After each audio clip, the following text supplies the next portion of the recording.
Good morning. I hope your Wednesday has been going good so far. Glad to have you here. Just as a reminder, for those of you in section 01, what's happening next Monday at 1:10. And when you come next Monday, we'll talk about problem set 5. Quiz 5 will be only over stuff from chapter 4, part 2. And that's what we're looking at right now. So it'll be things like balancing reactions, maybe net ionic reactions. We'll talk about acids and bases a little bit more, molarity, stuff like that. The next section, which is the thermal stuff, will not be on the quiz. Some of the problem sets on it, but not the quiz itself. You'll turn in the net ionics lab that we started on Monday. Again, try to do that ahead of time. Don't wait until the last minute.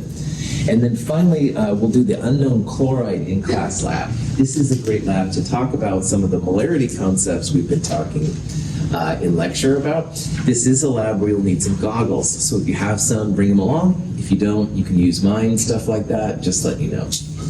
And then finally, just as a reminder, today, my office hours are a little bit different. Normally they're 10 to 11 and noon to 1, but today they're going to be from 10 a.m. until noon. I have a meeting at noon I have to attend, so I won't have an office hour at noon, but I'll be there from 10 to noon if you want to stop by and say hi.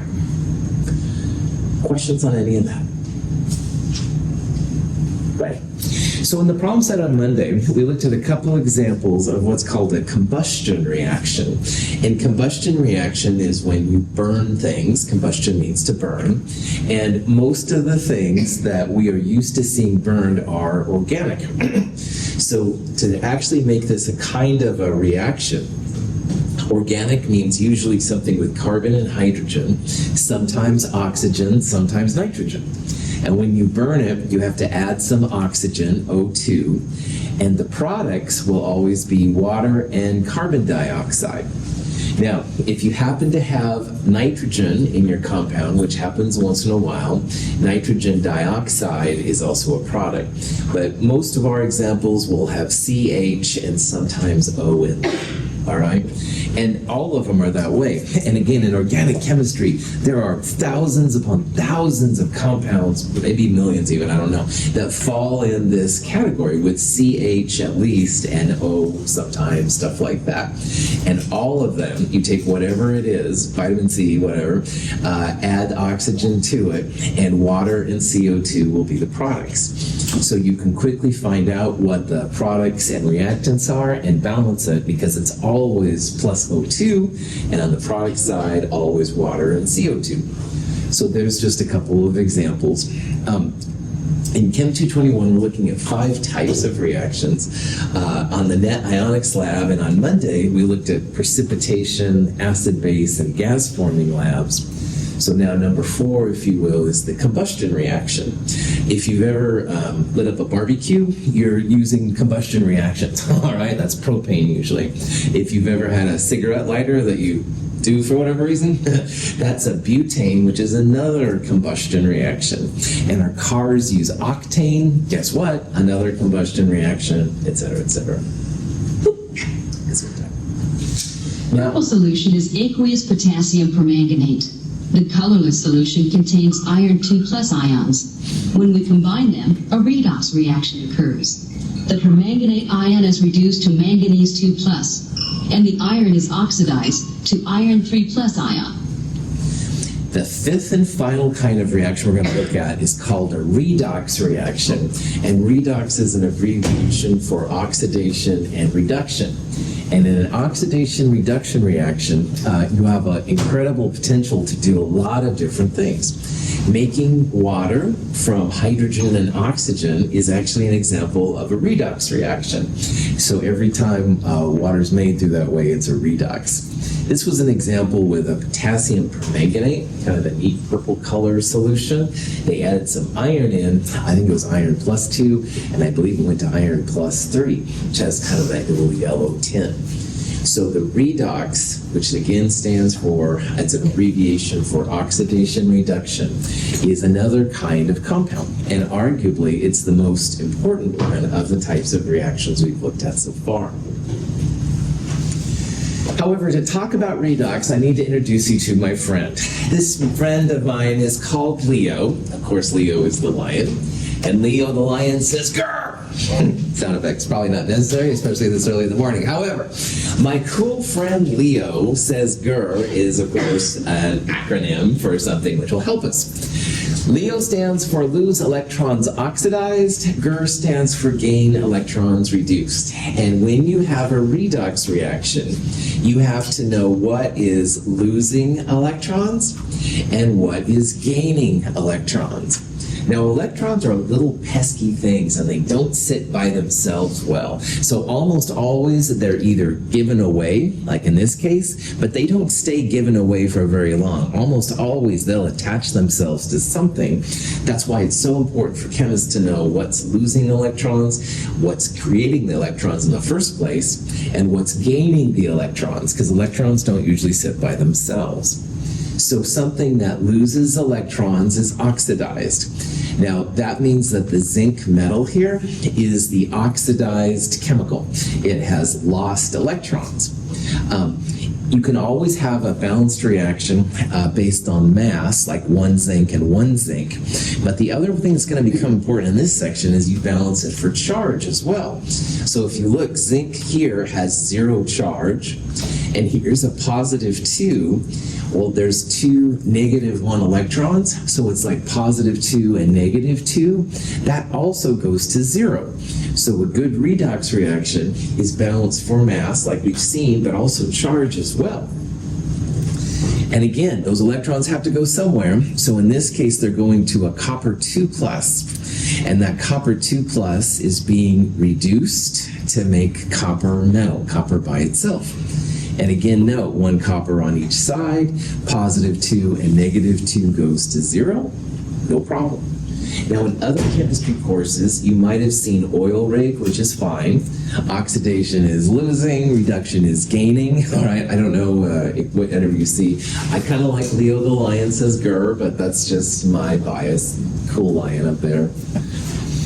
So in this kind of reaction, electrons are being transferred from one species to the other. All right, and that's what makes the redox reaction different from the other ones, but also it has a lot of potential for doing a lot of cool things. Okay. When a piece of copper metal is placed in a solution containing silver ions, solid silver crystallizes on the copper. While the silver crystals grow, copper ions are also released into solution, giving the solution a blue color. In this reaction right here, there was a piece of copper wire, all right, used for like electronics or whatever, and it was placed in a solution of silver ions, like silver nitrate, all right, the stuff that makes your fingers go brown. And after you let it sit for a while, you can see this mossy stuff kind of appear on the copper. That mossy stuff is pure silver metal, silver solid right there. And also, while the solution was clear, a blue color starts to pop out, and that blue color comes from copper 2+ ions. So this is a redox reaction, and you and I can figure this out because copper is changing its charge. It's going from a 0 to a positive 2, and silver is going from a silver +1 to a silver 0. Notice that I'm saying that copper solid and silver solid are 0 charges, all right? They don't have any positive and negative. And I'm using that. So copper is becoming more positive, and silver, which is +1, is becoming less positive to become silver metal. Redox reactions are super useful. A lot of fuels use them, batteries. Us breathing is actually a redox reaction, so yeah, go. Batteries are the big thing, though. All of us have cell phones and watches and blah, blah, blah that use batteries. Batteries are definitely all use redox reactions. You need those electrons to start flowing in them. So we're just going to briefly look here at how you do redox reactions. We're going to look a lot more in Chem 223 in the spring. But one way to figure out if something has been oxidized or reduced is to use something called oxidation numbers. And if you write, let me write this up here again, copper and 2 silver plus going to copper 2+ and 2 silver. So earlier I said how copper was 0 because there's no positive or negative charge. And silver has a positive 1 charge. That's what that positive 1 means. On the product side, copper is positive 2, and the silver here is 0. So if you look, the silver has changed its oxidation number. It went from positive 1 to 0. And copper has changed its oxidation number. It went from 0 to plus 2. So when you think about this long enough, and remember electrons are always negative, your copper is becoming more positive. So do you think that it's gained negative electrons or lost negative electrons? Lost, you bet. Your copper metal, this thing, has lost 2 electrons to become copper 2 plus. If you lose electrons, it's oxidized. That's Leo. Lose electrons, oxidized. Copper has been oxidized. Silver plus goes from a positive 1 to a 0. And remember, we only add negative electrons. So if I add 1 negative electron to the positive 1, it'll become 0. Silver plus has gained an electron. It's been reduced. So these numbers here can be super helpful to figure out if something's been oxidized, if it's been reduced. Questions? Here's a question you might see. Excuse me. Here's an example of iron working with copper 2 plus. Iron's it's reacting, with copper 2 plus to become copper and iron 2 plus. Now, if you look for a second at just the iron, all right, iron starts with a 0 charge, it's neutral, there's no positive or negative there, and it goes to a positive 2. So remember that you only can gain or lose negative electrons. Do you think the iron has gained electrons, or has it lost electrons to become positive 2? Lost. Well done. That's right. So your iron here is oxidized. If something loses electrons, it's oxidized. And the iron has become more positive, it's oxidized. You can do the same kind of thing for copper 2 plus. Copper 2 plus goes from a positive 2 to a 0. And remember, you can only add or subtract negative electrons. Copper 2 plus had to gain 2 electrons to become copper metal. Your copper 2 plus here has been reduced. And if you want, you can write formal little half reaction equations here showing iron to iron 2 plus 2 electrons. Positive 2 and negative 2 goes to 0 on the product side, and that's the 0 right there. And the same thing down here. Copper 2 plus has gained 2 electrons, been reduced to make copper metal. Questions? Okay. Most of the examples that we're going to look at are not too crazy, but here's the official list, all right? If you want to know the charges on things, here we go. All the elements, copper metal, iron, aluminum, silver metal, are 0, all right? That also includes things like oxygen, O2, which has an oxidation number of 0, bromine, neon, uranium metal, etc., etc. Most of the ions, like we've been seeing, whatever their charge is, that's the oxidation number. So chloride has a negative 1 on it. That means it has an oxidation number of -1. And if you had a magnesium ion, which is always positive 2, you're going to have a positive 2 oxidation number. Now, sometimes you have mixed compounds. You can find the oxidation number of a polyatomic ion, for example. And if you do find the oxidation number for the elements in a polyatomic ion, fluoride is always -1, oxygen always -2 with a few exceptions, and hydrogen's always +1 with an exception. And the important part is that all your oxidation numbers together will equal 0 if the compound is neutral, or it'll give the overall charge if it's an ion. Now these last two here are probably a little bit weird, so I'm going to show an example on the next page of the next slide how this works out a little bit. These are the ones we're going to use mostly in Chem 221. Questions? Atoms in hydrogen fluoride have oxidation numbers of +1 and -1 respectively. These are the charges the atoms would have if the bond were completely ionic. The oxidation numbers on the atoms of the perchlorate ion indicate the charges they would have if the transfer of electrons were complete. Such complete transfer, however, does not occur in reality. These are great examples of how these silly oxidation numbers work. HF is a compound, and whatever the oxidation number of the hydrogen is plus the oxidation number of the fluorine, it's going to equal 0 because HF doesn't have a positive or negative on it. So if you look back on those rules, we can figure out what the oxidation number of the hydrogen and fluorine are. And if you look at that list, hydrogen is almost always +1. All right, there are some exceptions with what's called a hydride, but for most cases in Chem 221, hydrogen will be +1. And fluorine, always -1. So if you look at that, then you've got a +1 and a -1. That goes to 0. Woohoo! Oxidation numbers of H and F and HF. I know you're excited.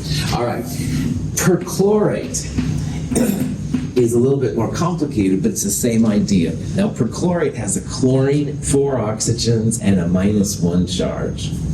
So what you can do is you can say that the oxidation number of the chlorine plus 4 times the oxidation number of the oxygen equals the charge, if any, on the compound. Now, in HF, we had a neutral compound. But this crazy thing has a -1 charge. So all the oxidation numbers together have to equal the charge, if any, on the ion or compound. This thing has a charge. So that's why I let this all equal -1 here. Now, if you go back and look at the rules on that last piece, chlorine's kind of a wild card. I'm going to call it alpha right now because it's hard to say. But oxygen is almost always -2. There are some exceptions, but it's rare. So most of the time, oxygen is -2, and there's 4 of them because it's ClO4, and all of that equals -1. So chlorine is kind of the weird one here. Oxygen, hydrogen, fluorine are pretty stable, but chlorine can be all over the place. So when you do the math, the oxidation number of chlorine comes out to be +7, which is very, very weird. But in a battle of electrons, oxygen will win over chlorine. We'll talk about that in a future lecture. So that's where these numbers came from. Chemists use hydrogen, oxygen, and fluorine a lot of times to figure out what the charge is of the weird things. If you have a fancy periodic table and it lists the common charges for chlorine or bromine, you'll see some really weird things like +7s, +5s. Those are oxidation numbers. They're not really ionic charges in my mind. That's why I dislike some of those periodic tables personally, but it's not the end of the world. But if you see them, that's where those kind of numbers come from. Questions?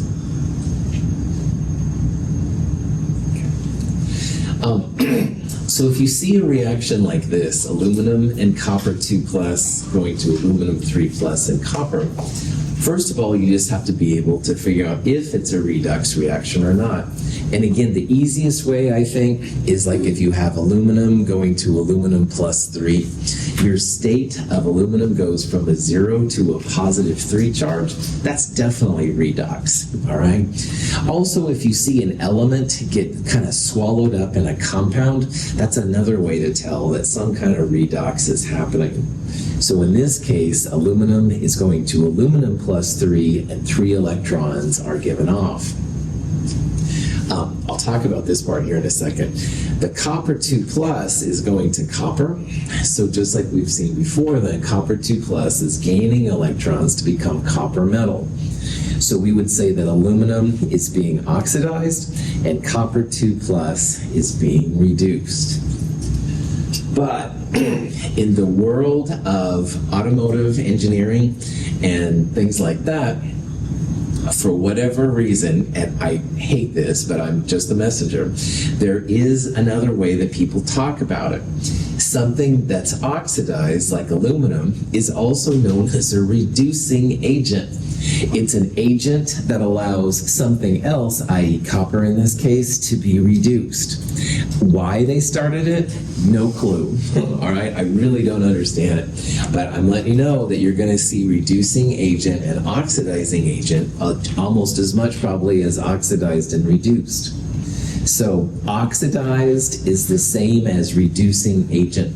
And again, I apologize. I have scientists everywhere. I don't know where this came from, but it is something that you'll see. Reduced species are often called oxidizing agents. They allow something else to be oxidized while they themselves gain the electrons. And again, I have no idea where this came from, but no problem. Just remember, oxidized is a reducing agent, and reduced is an oxidizing agent. Questions? Nitrogen monoxide is a colorless gas, which we can observe when we bubble it through water. When it contacts air, and therefore oxygen, an oxidation-reduction reaction quickly converts it to nitrogen dioxide, a visible brown gas. When heated iron comes in contact with gaseous chlorine, a reaction immediately takes place, forming a dark brown solid, iron 3 chloride.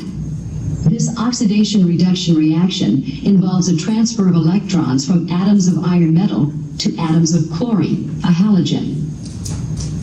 Redox reactions happen with nonmetals and nonmetals. They happen with metals and nonmetals. They happen with metals and metals. I don't have an example of that here, but they do. It's a real powerful kind of reaction. And again, something is gaining electrons, reduced / oxidizing agent. Now, as we heard, something is losing electrons, oxidized, which means reducing agent.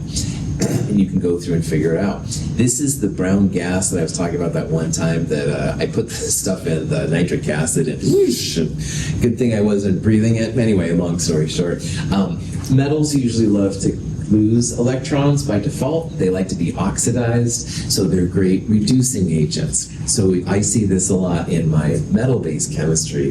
They'll say that, well, this metal's a great reducing agent and stuff. So anyway, redox reactions, batteries are what drives this. That's why we're talking about it more than anything. If you keep these kind of simple rules in mind, remember Leo Gurr, it's not too bad.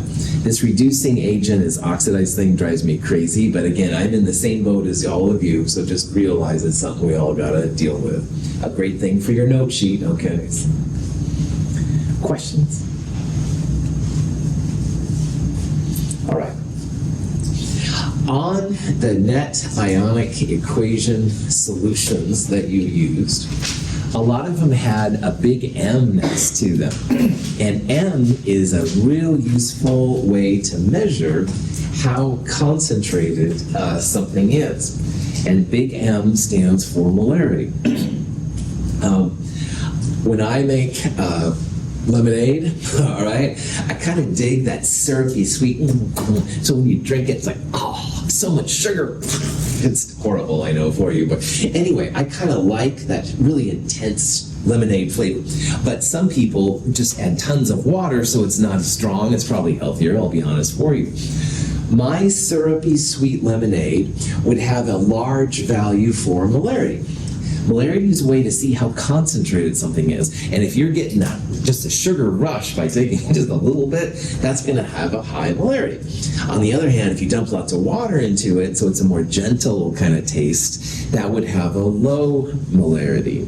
So molarity is literally just a number. The bigger the number, more syrupy sweet, more concentrated. The smaller the number, less concentrated, less stuff.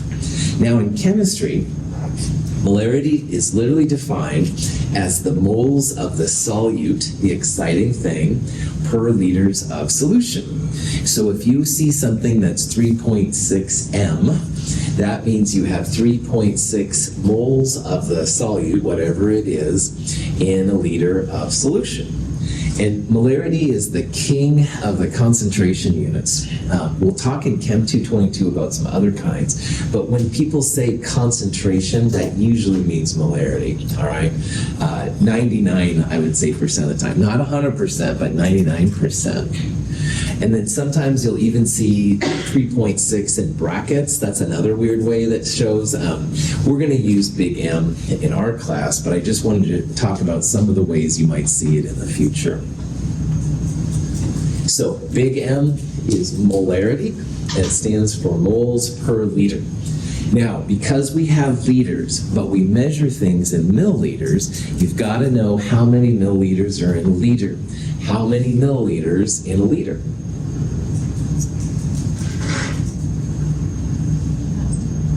1,000. Good, that's right, 1,000. Milli is 10 to the minus 3. So 1 milliliter would be 10 to the minus 3 liters, 0.001 liters. And if you put the 0.001 on the other side, you divide by it, it comes out to be 1,000 milliliters per liter. We're going to use 1,000 milliliters per liter a lot in this section. Prepare a solution of known concentration. We must first weigh the solute. We need an accurate volumetric flask designed to hold 250 milliliters. We first add the solute to the empty flask. The flask is filled about halfway with water and mixed to dissolve the solute. We add water in stages. Combining all the solvent with the undissolved solute in one step can lead to inaccurate measurements. We mix again. The solution is prepared. In the density lab, we used a small volumetric flask with that little line on it, and that line goes like 10.00 milliliters or something like that. We didn't use that line because we filled it all the way up. We used the density to find the volume, stuff like that, which was more sig figs. But most of the time, those volumetric flasks, that line there is important. It gives you pretty good sig figs. Anyway, in this question, we're adding 5 grams of nickel 2 chloride hexahydrate. This thing right here is kind of the green solid. And if you put it in enough water and you mix it really well, it becomes kind of a cool green color, kind of a neat looking thing. We can use this information to find molarity. So molarity, moles of solute over liters of solution. So we're going to turn 5 grams of this stuff into moles using the molar mass. We'll add up a nickel, 2 chlorides, and 6 waters to find the grams per mole. We're also going to use this number, 250 milliliters, and turn it into liters. So 250 divided by 1,000, how many liters is that? 0.25. Nice job. So one way that will help you, another way if you want. You can do this in your calculator, there's nothing wrong with it. But milliliters to liters, you go over 3 decimals. So 250 dot in liters, you move it over 3 to make it 0.250 liters. It's up to you. We're welcome to use calculators too, no problem. Anyway, so in this problem, first we need to figure out the moles of the solute, the exciting part, which apparently is the nickel 2 chloride hexahydrate. So this crazy thing, 237.7 grams per mole. 5 grams divided by that gives you the moles of the nickel 2 chloride hexahydrate. And molarity will be this number of the moles divided by the liters, 250 milliliters converted into liters. If you do that, it comes out to be 0.0841 molar. So you could say, aha, our molarity is 0.0841 molar.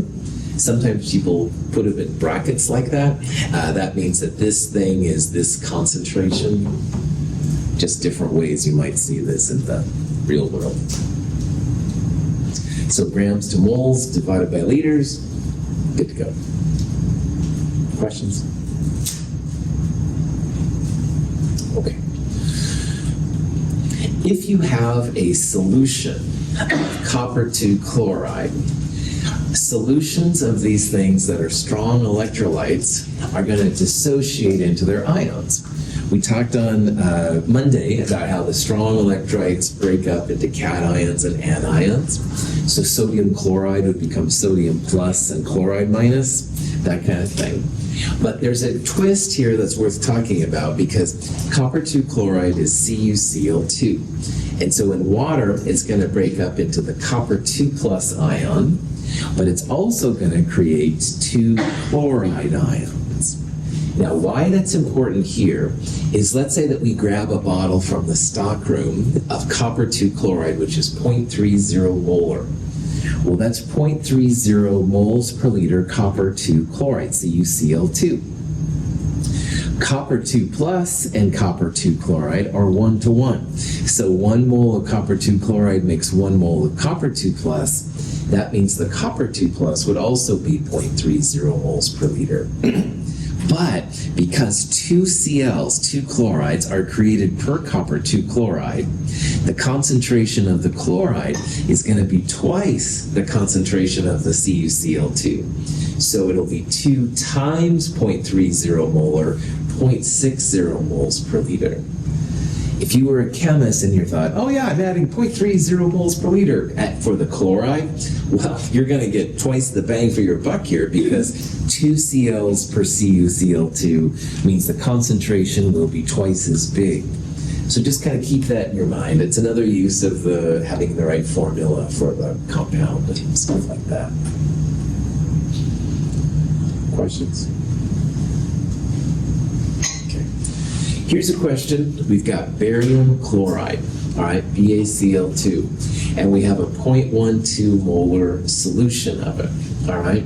And the question is, what will be the concentrations of the ions, which are barium 2 plus and chloride? Well, there's 1 barium per BaCl2. So what that means, if we have 0.12 molar barium chloride, we're going to have 0.12 molar barium. 1 Ba2 plus per BaCl2, no problem, 1-to-1. But how many chlorides are we going to get out per BaCl2? 2. That's right. In the formula itself, there are 2 Cls per BaCl2. And that 2 means we need to multiply the concentration by 2 in order to get the concentration of the chloride. So in this problem, we would have 0.12 molar barium, but twice that number, or 0.24 molar chloride. It'll be twice as big. So the formula itself will give you a hint as to the concentrations. This number definitely reflects the barium because there's 1 barium in barium chloride, but there's 2 chlorides, so 2 times 0.12 gives you 0.24 molar. Any questions on that?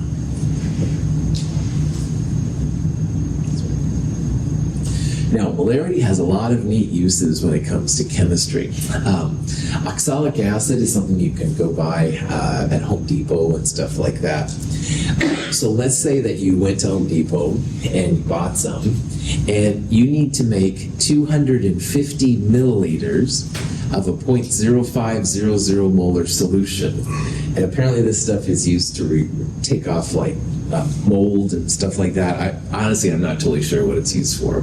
But you've got to make this solution, and you need this much volume of it. How do you do it? No problem. Molarity is moles over volume. So moles, which will lead us to grams, moles is going to equal molarity times the volume. As long as you use a volume in liters, then this M is moles per liter. So moles per liter, this thing, times this number in liters will tell you the moles. And from moles, you can go to grams, all that kind of stuff. So in this particular problem, 250 milliliters divided by 1,000, move it over 3 spots, 0.250 liters. Then moles per liter times liters, the liters cancel out. You've got this many moles of this weird oxalic acid thing. And then if you calculate the molar mass of oxalic acid from the periodic table, 16 times 4 plus 12 times 2 plus 1 times 2, that'll give you a rough value at the very least. To a more sig figs, it's 90.00 grams. We need 1.13 grams of oxalic acid. So if we were doing this at a work site, we would measure out 1.13 grams of oxalic acid, place it in 250 milliliters of water, stir it up, and we would have this 0.0500 molar solution. And this is what the stockroom does a lot. Like we'll say that for a lab we need 100 milliliters of 0.100 molar HCl or something, or some compound, and they'll figure out like how many grams they need, stuff from it. So it can be really helpful as a chemist and stuff. So.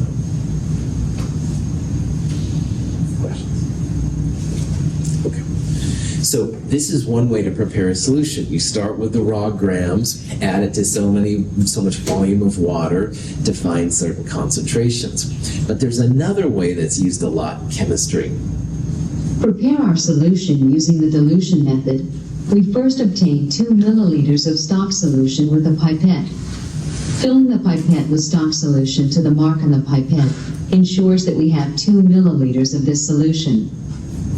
We add the 2 milliliters of more concentrated solution to the 500 milliliter volumetric flask, touching the side of the flask with the pipette. We add water to the mark on the flask. After mixing thoroughly, we have exactly 500 milliliters of a solution with a concentration of 1.60 times 10 to the minus 4 moles per liter. Let's say you try my syrupy sweet lemonade at my house. You're like, this is way too sweet, man. So you add water to it, all right? The water will dilute the concentrated lemonade, syrupy sweet, down to something that's more palatable, not as sweet lemonade, all right? And that technique, adding water to make something less concentrated, is what we're going to talk about right now, where you have a concentrated solution, like this dark orange, whatever it is on the left-hand side, and you take a little out, add some water to it, and you have a more dilute solution, i.e. it's less orange. And this is actually very, very helpful for chemists too, because some things like hydrochloric acid, sulfuric acid, sodium hydroxide, the strong acids and bases, a lot of times you purchase them as super concentrated solutions. You don't buy them as grams. They're not very stable as grams, or they're gases, stuff like that.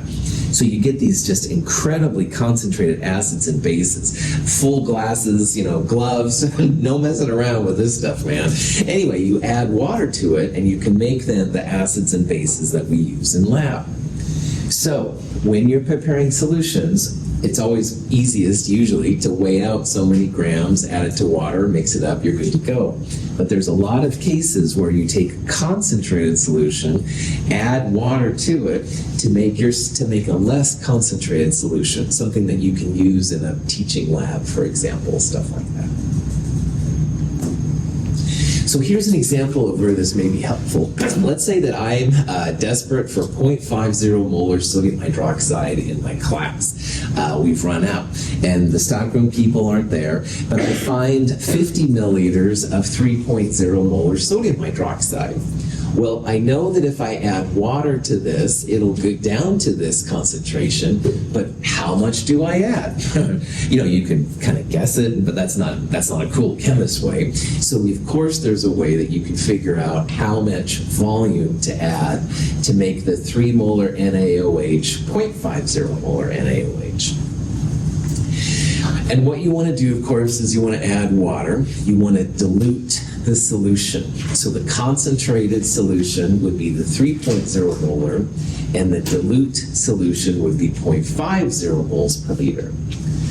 And another thing that's really important here is that as I add water to this, all right, and you want to know how much water to add, the important thing to realize is I'm not adding any more NaOH to this mixture. I'm just adding water.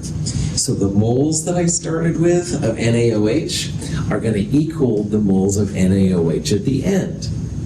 So the moles here in this little tiny beaker are the little yellow dots. And if you count them up, they're the same as the yellow dots over here.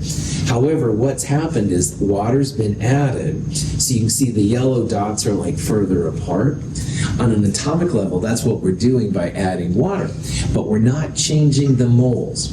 All right? The moles that we started with equal the moles that we end with at the end. So, if you think about this long enough, And remembering that molarity times volume is moles, we can figure it out. So we had 3 molar NaOH, 50 milliliters in liters, 50 divided by 1,000 is 0.0500 liters. So this means we have 0.15 moles of sodium hydroxide, and that's all the sodium hydroxide we have. Now, at the end, I want 0.50 molar NaOH. All right, I have 0.15 moles. I want to have 0.50 moles per liter. So, 0.50 moles per liter, I'm going to write as 1 liter over 0.50 moles. I'm flipping molarity upside down to make the units cancel. This is all about units canceling, even now, even since the first day of class, I swear. Moles are canceling, volumes are canceling, blah, blah, blah, but it's all about units canceling. So the moles we have divided by the concentration is 0.3 liters, or times 1,000, 300 milliliters. So my final solution here, starting with these amounts of sodium hydroxide, will have 300 milliliters of 0.50 moles per liter. Now this is the total solution, so I want to add enough water to make that. I already had 50 milliliters, so I'm going to add 250 milliliters to add up to 300. You add 250 milliliters of water here. I've got 300 milliliters total of the solution. Bam! I am back online for teaching my class now.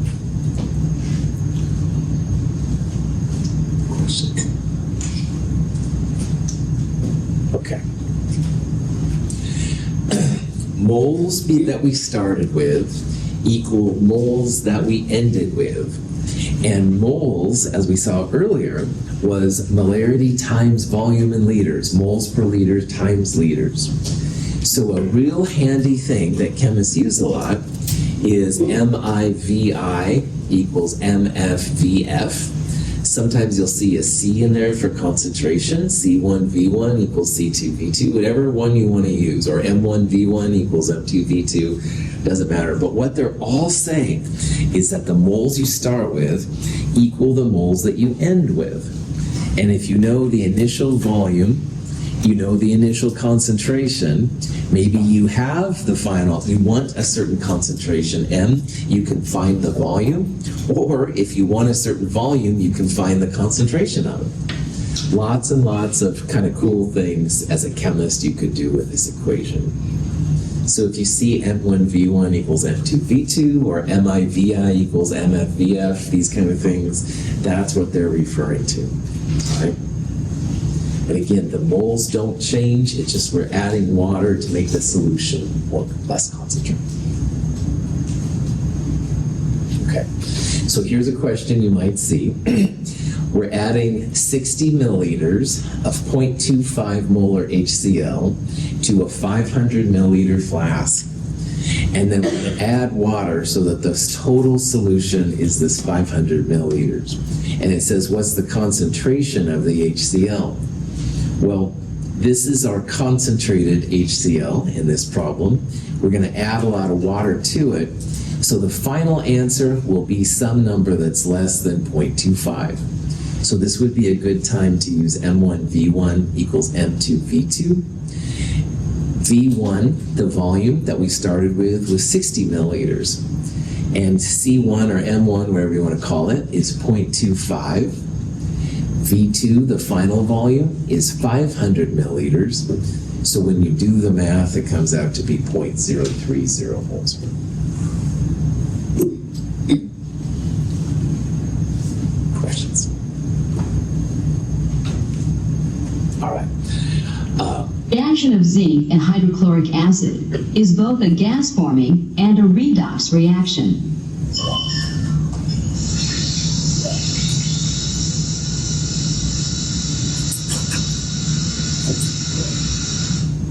Notice here how zinc metal on the reactant side is going into a compound on the product side. That almost always means redox, all right? And if you figure this out, this is a zinc 2+, and this is zinc 0 neutral. So zinc is being oxidized. Also notice that hydrogen gas, hydrogen the element, is being created from a compound, HCl. So the H pluses are becoming H, they're being reduced. They're gaining electrons to become H2 gas. So this is a redox, definitely. You could argue it's gas forming. Technically, it's more redox. Either way, it's a really fun reaction to see. I once ruined a pair of tennis shoes because I used too strong of HCl. But anyway, I had my goggles on, so sorry, tennis shoes. But anyway, I digress. We want to convert 10 grams of zinc metal to zinc 2 chloride, whatever. And we're using 2.50 molar HCl to make that happen. So the question is, what volume of 2.50 molar HCl do we need to completely react with 10 grams of zinc? Now this is kind of like the grams, moles, moles, grams thing we did on Monday. We're going to start with grams of zinc and turn it into moles. 1 mole of zinc needs 2 moles of HCl, so that's grams to moles. But instead of going at the end moles to grams, now we're going to use the moles of HCl and the molarity of HCl to go to volume of HCl. So if you will, it's like grams, moles, volume. But it's the same kind of process. Instead of molar mass, we're going to use molarity here to figure out what the volume is. Questions on that? All right, so moles of zinc, grams to moles using molar mass of zinc from the periodic table, 0.153 moles of zinc. Stoichiometry is what we use the balanced equation for. And the important part for this problem is that 1 mole of zinc needs 2 moles of HCl. So if we're starting with moles of zinc, you want the moles of zinc on the bottom and the HCl on the top, you want to multiply it by 2. So 0.306 moles of HCl. Now, from problem set 4, we went grams to moles, and we would have went to grams of HCl. But in this problem, we're going to find volume using the molarity. That big M stands for moles per liter. So if you take the moles of HCl, and 2.50 M means 2.50 moles of HCl on the bottom and 1 liter on the top, 0.122 liters of HCl is needed, or 122 milliliters. So this is like grams to moles to grams. It's just grams to moles to volume. A lot of cool things you can do in chemistry. Questions?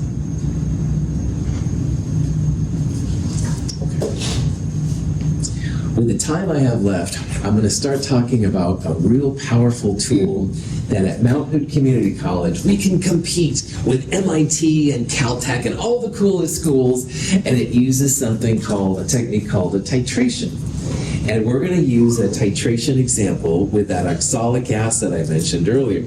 Now, oxalic acid has 2 acidic H pluses listed first. And each of those H pluses needs an OH. So we're going to need 2 NaOHs to react with oxalic acid to make a salt. In this case, it's sodium oxalate, and 2 waters. And this can be done through something called a titration. And I'll talk about that a little bit more on the next page. Oxalic acid is a molecule. We'll look at that in Chem 222, but these hydrogens on the end are acidic. They can come off like HCl. It's a weak acid. It's not a strong acid, but there are some cool uses for it. Now, in a titration, we will use next week what's called a burette. And it's like a long, narrow glass tube with a stopcock thing on the end that you can start and stop. And into the burette, you'll place what's called a titrant. It's often sodium hydroxide, but it depends on what it is. In this one, it is sodium hydroxide. And you can control it really, really well. Now, a burette can be read to 1/100th of a milliliter. So that means you can record up to 0.01, or usually it's going to be 4 sig figs of measurement, which is really cool. And then if you have a color changing compound, which is usually called an indicator, In this compound, in this example, the compound went from a clear liquid to a purple liquid. So if you can stop at just enough liquid to get right where one drop turns your solution from clear to purple, you've done a great job. And at Mount Hood, we can do this just as well as MIT and places like that. And MIT has great equipment, lots more money. But man, at Mount Hood, we can keep it real.